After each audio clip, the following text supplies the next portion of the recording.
It's great to learn, 'cause knowledge is power. It's Schoolhouse Rocky, the chip off the block of your favorite. So one of the things that a lot of people struggle with is what depth at what time of the year should they fish. And here's something that'll help fast track that process, make you more efficient. And it's the thermoclines. A lot of people don't understand what it is.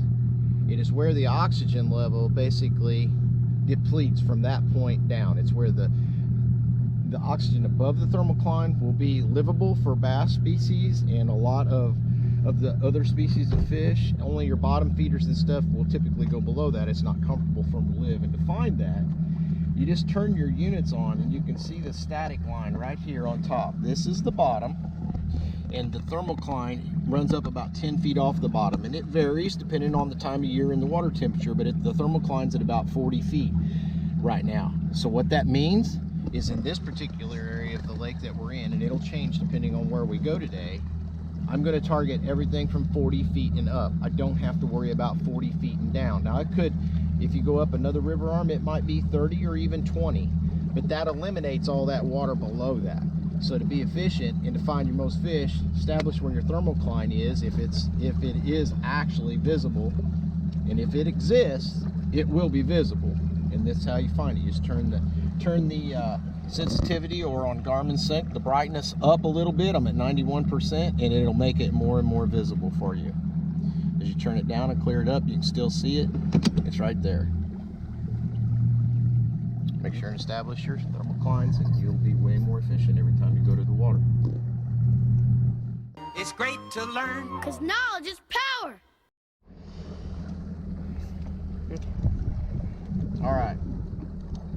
We talked about a little bit about thermocline and establishing the water column depth that you're going to be looking in. So thermocline's 40 foot and above. Here's what else you can do to help yourself even further bring the advantage to you and to make you more efficient on the water. So bring up your map, and almost all the manufacturer brands have this feature in it, and it's called depth shading. So the depth shading is the colored lines that I have here. Red is 0 to 5, the gold is 5 to 10, yellow is 10 to 20, and the green's 20 to 30. Now this lavender here is 30 to 40. So I can add another depth line. So I know now my thermocline is at 40 feet. So I want those particular structure spots in those high percentage areas to stick out.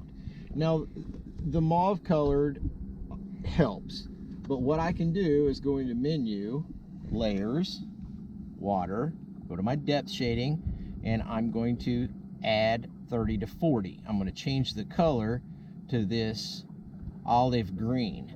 Now it's added it on top or out in front of that. What that does for me is now I know that the tip of the points that I want to look at, or the channel swings, or where the river channel swings up against these points right in that premium depth range, is right here. So I know that now I don't have to spend time graphing all this or really miss a feature by just the contour lines on a white background.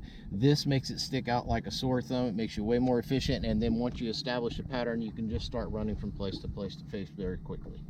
Depth shading.